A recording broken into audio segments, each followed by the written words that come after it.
Hello hi friends. കഴിഞ്ഞ വീഡിയോയിൽ പറഞ്ഞ പോലെ നമ്മൾ കമ്പാരിറ്റീവ് ബാലൻസ് ഷീറ്റ് ആണ് ഇന്ന് നോക്കാൻ പോകുന്നത്.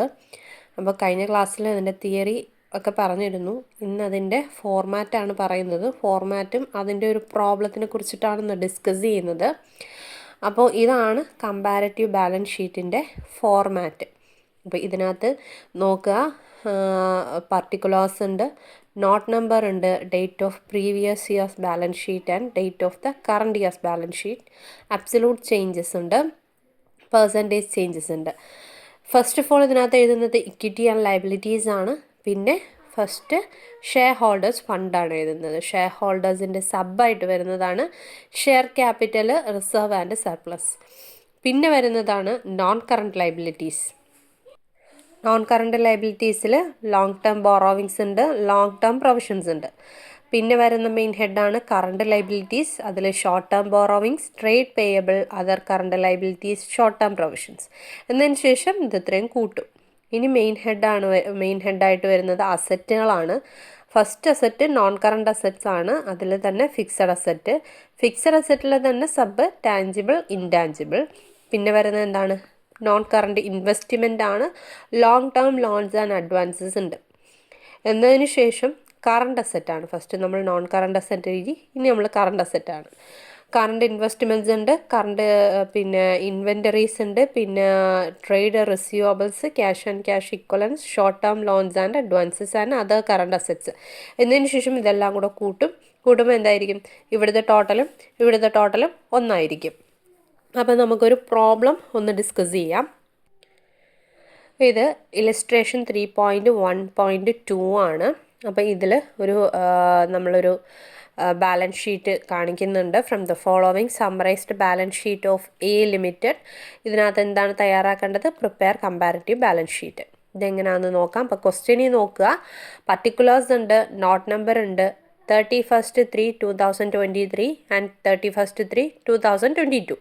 അപ്പോൾ ഇത് ലക്ഷത്തിലാണ് എമൗണ്ടൊക്കെ വരുന്നത്. ഓക്കെ, അപ്പം ഇൻ ലാക്സ് എന്ന് കൊടുത്തിട്ടുണ്ട്. അപ്പോൾ ഇതിനകത്ത് ഫസ്റ്റ് നമ്മൾ കണ്ടുപിടിക്കാനുള്ള ഇതിനകത്തുള്ള പ്രീവിയസ് ഇയർ ഏതാണ്, കറണ്ട് ഇയർ ഏതാണ്? പ്രീവിയസ് ഇയർ ആണ് ഫസ്റ്റ് നമ്മൾ എഴുതേണ്ടത്. നമ്മൾ ഫോർമാറ്റിൽ കണ്ടിരുന്നു. പ്രീവിയസ് ഇയർ ആണ് ഫസ്റ്റ് എഴുതേണ്ടത്, കറണ്ട് ഇയർ രണ്ടാമത് എഴുതണം. ഓക്കെ, അപ്പോൾ പ്രീവിയസ് ഇയർ ഏതായിരിക്കും ഇതിൽ? 31/3/2022. കറണ്ട് ഇയർ എന്ന് പറയുന്നത് 31/3/2023. ഓക്കെ, ഫസ്റ്റ് നമ്മൾ ആദ്യം പറയുന്നത് പോലെ ഇക്വിറ്റി ആൻഡ് ലയബിലിറ്റീസ് അല്ലേ. ഇക്വിറ്റി ആൻഡ് ലയബിലിറ്റീസിൽ ഷെയർ ഹോൾഡേഴ്സ് ഫണ്ട്സ് തന്നിട്ടുണ്ട്, ഷെയർ ക്യാപിറ്റൽ തന്നിട്ടുണ്ട്, ഇവിടെ പ്രിഫറൻസ് ഷെയർ ക്യാപിറ്റൽ തന്നിട്ടുണ്ട്, ഇക്വിറ്റി ഷെയർ ക്യാപിറ്റൽ തന്നിട്ടുണ്ട്, പിന്നെ റിസർവ് ആൻഡ് സർപ്ലസ് തന്നിട്ടുണ്ട്. അത് എല്ലാം നമ്മൾ സ്റ്റെപ്പ് ബൈ സ്റ്റെപ്പായിട്ട് എഴുതിയാൽ മതി.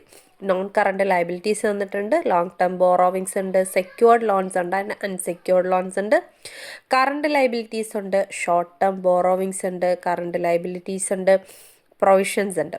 ഓക്കെ, പിന്നെ എന്താണ്? അസറ്റ്സുകളുണ്ട്. നോൺ കറണ്ട് അസറ്റ് ഉണ്ട്, അതിൽ തന്നെ ഫിക്സഡ് അസറ്റ് ഉണ്ട്, ടാഞ്ചിബിൾ ഉണ്ട്, നോൺ കറണ്ട് ഇൻവെസ്റ്റ്മെൻറ്റ്സ് ഉണ്ട്, പിന്നെന്താണ്? കറണ്ട് അസറ്റ്സ് ഉണ്ട്. ഫസ്റ്റ് ഓഫ് ഓൾ ഇതിൻ്റെ സൊല്യൂഷനാണ് ഈ പേജിൽ. സൊല്യൂഷനിൽ നിങ്ങൾ ശ്രദ്ധിക്കുക. ഫസ്റ്റ് ഒരു ഹെഡിങ് കൊടുത്തിട്ടുണ്ട്, comparative balance sheet of ABC limited as at 31st March 2022 and 2023. പിന്നെ വരുന്നത് എന്താണ്? പ്രീവിയസ് ഇയർ ആണ്. പിന്നെ വരുന്നത് കറണ്ട് ഇയർ ആണ്. പിന്നെ അബ്സലൂട്ട് ചേഞ്ച് ഉണ്ട്, പെർസെൻറ്റേജ് ചേഞ്ച് ഉണ്ട്. ഈ 5 കോളമാണ് വരുന്നത്. ഇത് പർട്ടിക്കുലേഴ്സ് ആണ്, ഡേറ്റ്സ് ആണ്. ഡേറ്റുകൾ ഫസ്റ്റ് പ്രീവിയസ് ഇയർ എഴുതുക, പിന്നെ കറണ്ട് ഇയർ എഴുതുക, പിന്നെ അബ്സലൂട്ട് ചേഞ്ച് കാണിക്കുക, പെർസെൻറ്റേജ് ചേഞ്ച് കാണിക്കുക. ഇതാണ് കമ്പാരിറ്റീവ് ബാലൻസ് ഷീറ്റ്. അതിൽ ഫസ്റ്റ് ഹെഡ് എന്ന് പറയുന്നത് main head equity and liabilities ആണ്. ഇക്വിറ്റി ലയബിലിറ്റീസിൽ ഫസ്റ്റ് എഴുതിയിരിക്കുന്നത് ഷെയർ ഹോൾഡേഴ്സ് ഫണ്ടാണ്. ഷെയർ ഹോൾഡർ ഫണ്ടിൽ ഫസ്റ്റ് നമുക്ക് ക്വസ്റ്റ്യനിൽ തന്നിട്ടുണ്ട് ഷെയർ ക്യാപിറ്റൽ അല്ലേ. ഷെയർ ക്യാപിറ്റൽ, ഇക്വിറ്റി ഷെയർ ക്യാപിറ്റലും തന്നിട്ടുണ്ട്. ഈ ക്വസ്റ്റ്യനിൽ പ്രിഫറൻസ് ഷെയർ ക്യാപിറ്റലും തന്നിട്ടുണ്ട്. അപ്പോൾ അതിൻ്റേതായ എമൗണ്ട് എടുത്ത് എഴുതുക. എമൗണ്ട് എടുത്ത് എഴുതുമ്പോൾ ഒരു കാര്യം ശ്രദ്ധിക്കേണ്ടതെന്ന് വെച്ചാൽ ഏതാണ്? നമുക്കിതിനകത്ത് തന്നിരിക്കുന്ന പ്രീവിയസ് ഇയർ രണ്ടാമതാണ്. അപ്പം എമൗണ്ട് മാറിപ്പോകരുത്. പ്രീവിയസ് ഇയറിൻ്റെ വേണം ഫസ്റ്റ് എടുത്ത് എഴുതാൻ. പിന്നെ എഴുതേണ്ടത് കറണ്ട് ഇയർ ആണ്. അപ്പോൾ അത് ഒന്ന് ശ്രദ്ധിക്കേണ്ട കാര്യമാണ്. അപ്പോൾ പ്രിഫറൻസ് ഷെയർ ക്യാപിറ്റലിൽ നമ്മൾ പ്രീവിയസ് ഇയറിൽ എത്രയാണ് 50 അല്ലേ കൊടുത്തിരിക്കുന്നത്. അതുപോലെ തന്നെ കറണ്ട് ഇയറിൽ 50 അത് അതുപോലെ എടുത്തെഴുതും. ഓക്കെ,